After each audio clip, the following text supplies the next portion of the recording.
Hello, Kuzazampola. This is Sinjupita. I'm from Bhutan and I work here in Thailand over a year now. So in this vlog, we are going to discuss and give you some good information about how to get a job in Thailand. Yes, you heard it right, how to get a job in Thailand. Before going further into this information, I would like to remind you that this is not a paid promotional post, or it is not that I'm working under an institute or an organization to attract you to come and work here in Thailand. This is nothing at all. It's just that I am sharing you my personal experiences and how to get a job through my experience. Tell me one thing, are you bored? Do you feel stuck in one place? Are you seeking for fun? Are you seeking for adventure? Are you seeking for wanderlust? And are you seeking for saving the money and earning the money? If you are in the right channel. Do subscribe and follow me and share. The link is shared below. The two requirements to work in Thailand is number one, you need a degree certificate. Number two is you need a credential in Bachelor in Education. These are the two important things which you need to work here in Thailand. But if I give you other informations, in some institute, in some organizations, they ask you your certificate in TOEIC, they ask you your certificate in IELTS exam, they also ask you to do test on TOEFL. So these are the requirements, the 5 important requirements. But lucky me, I guess I had to give only my credential in degree, so that was just enough. Let's talk about 2 important processes. How to get a job. Number 1, you have walk-in process, which means you have to walk into every institute, every school asking for a job. Number 2 is online process, where you can just type in Facebook, teachers in Thailand, and then start Googling and searching the vacancies in the school. So that is online process. And number 3 is through agent, which I would say I was lucky enough to get through an agent, but some of my friends are still stuck with the agent. There are some scammers, so you have to be very careful with that. Let's talk about money, the wages, the salary. So, we fall in a category called non-native English speaker. Of course, we are foreigner for Thailand, but we are non-native English speaker.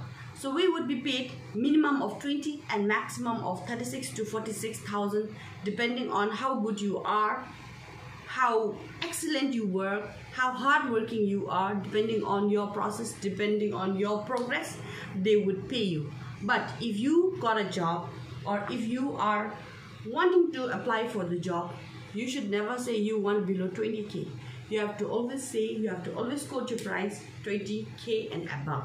So that is my personal suggestion for you. And regarding NNES, if I happen to tell you, we are Asians, so we fall in a category called non-native English speaker. In a school where I work, we have Philippines, we have Burmese, we have teachers from Germany. So the German people, they are called native English speaker. But people like us, the Asians, we are called non-native English speaker, NNES. Let's say you got a job now. Walk-in process or online process, you got the job.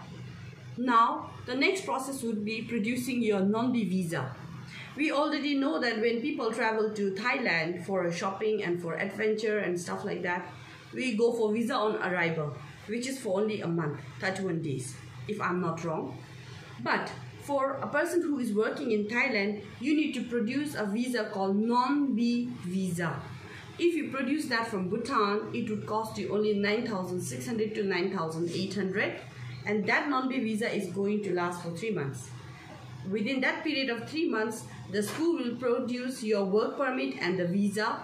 So that depends whether 2 years or 1 year, it all depends on the school.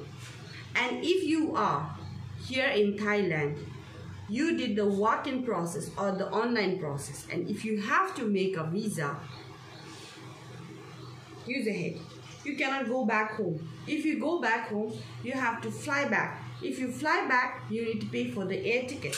So better you go to Laos or Vientiane or Surin. So that is the only choice you have, where you have to pay less than what you pay in Bhutan, which will cost you 2,600 to 2,800.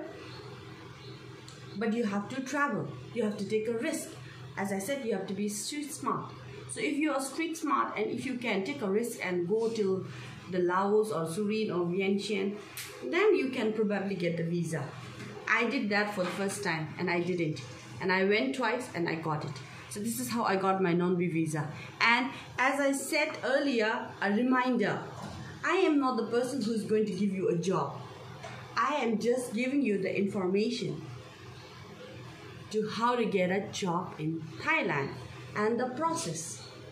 Here in Thailand, number one, the requirement is you have to be confident enough. You should be able to speak fluent English. Be it wrong grammatical mistake, but you have to speak fluently. Number two, you should be able to take risk, street smart. And number three, you should be able to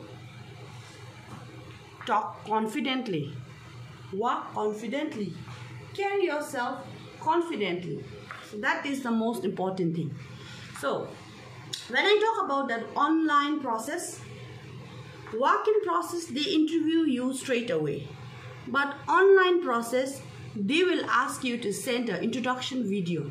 So which means you have to pretend that you are in a room full of students, you are teaching them, and also another video of introducing yourself, saying that, hello, my name is Sinchupida, I am from Bhutan, how old are you? I am 37 years old, blah blah blah. So these are the important things that you have to keep in your mind to get a job in Thailand.